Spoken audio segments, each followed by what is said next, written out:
Hello Year 9 and 10, Mr. L here with the quick catch-up video, and want to just hit home just to make sure everyone's happy with Everlearner. I've been on phones, emails to a number of students over the last few days, as I know a number of members of staff have, with regards to logging on. Now, the emails, I've had loads of emails from Everlearner. I don't know how many you've had, but if you just find one of them and try to log onto the system, but just click on that, forgotten password, button that will be on there. Put in your college email address, and then it'll go through and reset for you for something that for a password that you'll be able to go to remember that a little bit easier.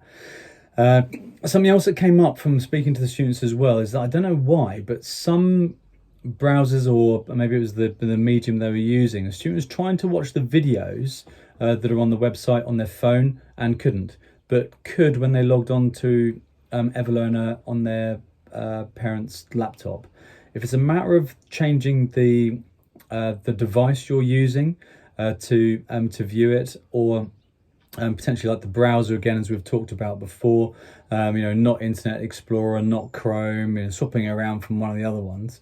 If you've got the opportunity to do that, of course, then try that out. But if there's anything that people are finding difficult with it, yell.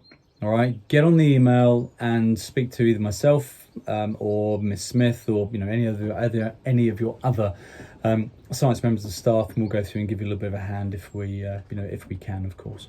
So I hope everyone's managing to get into that little bit of a rhythm with this work. Just literally got off the email to a student who's submitted, said, right, I've watched the videos, I've done the checkpoint, what do I now need to do? I can't press submit. I think as teachers we're going to go through and see the scores you've picked up from the checkpoints, but also we get to see how much time you've spent on it. And how many times do you watch those videos? Once? No. 2, 3, 4 times. How many times are you going to do the checkpoint and the little testing part of it? Again, the same number of times. The more you do, the better.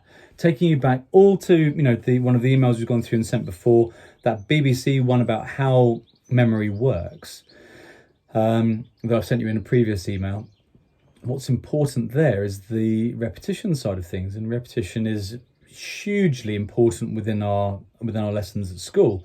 So therefore, we need to try and get you into that rhythm of doing it at home as well. Okay, but the thing I also chucked back at these students who've been in contact with me is they're saying, well, what do I do now? Well, actually, the main thing for me is not to be just watching some videos and completing some checkpoints. The most important thing for me is for you to be producing some quality summative notes, the flashcards, the mind maps, but something that you can use for revision over the next 1 or 2 years, depending 9 or 10, that will then help you with the revision of this content, will help you with all the mock exams, all the end of term exams, and obviously the final ones that you get at the end of the year. And for you, so you've got that, you're going to have them well organized, chuck them into a Polly Pocket and keep a hold of them. And you've also had the opportunity to go back over all that stuff that we've done previously in years 9 and or 10, with all that work to make sure that the revision you've created is quality. And that's going to be a great use of your time during this lockdown period. So it's not just a matter of just ticking the box, watching the video and making a couple of notes and doing the checkpoint.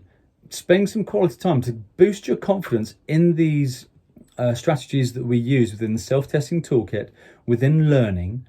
Why do we revise in this way? What works best for me? And produce something of quality that you can then use a little bit later on.